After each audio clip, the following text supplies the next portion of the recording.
En 2015, quand Vincent Bolloré avait pris le contrôle de Canal+, la toute première chose qu'il avait faite, avant même de saboter les guignols de l'info, c'était de censurer un reportage de l'émission Spécial Investigation.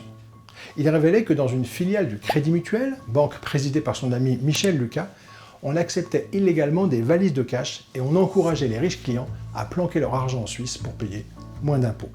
Monsieur Lucas, le patron du groupe Crédit Mutuel CIC, a bien appelé Vincent Bolloré pour demander la déprogrammation de ce film. Et nous en avons la certitude, Monsieur Bolloré a lui-même censuré en direct ce film. Un patron de médias qui protège les magouilles d'un ami banquier, jour 1, première censure. Suite à la protestation de quelques confrères et consoeurs, et de moi-même, en 2016, Bolloré avait fait supprimer Spécial Investigation, le seul magazine d'enquête de Canal+.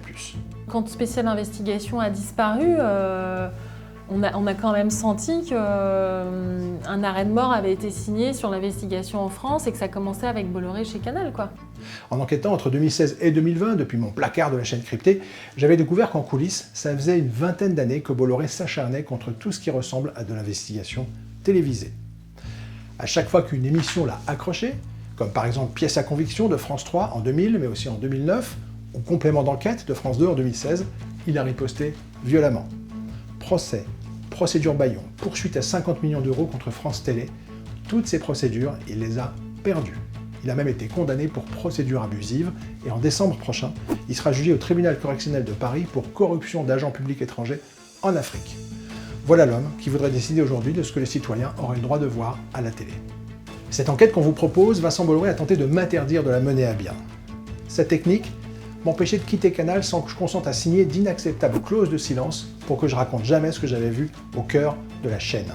Il fait ça avec des centaines de journalistes, les forcer à signer des clauses de silence pour qu'ils se taisent. Du coup, moi j'ai décidé de tout raconter, tant pis pour les risques. Qu'est-ce qui le dérange tant dans l'investigation? De quoi a-t-il peur? Pourquoi est-ce qu'il ne supporte pas qu'on enquête sur ces pratiques néocoloniales en Afrique?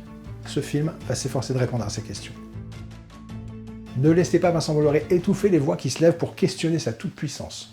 Soutenez-nous, faites un don sur offinvestigation.fr. On est des millions, on peut y arriver.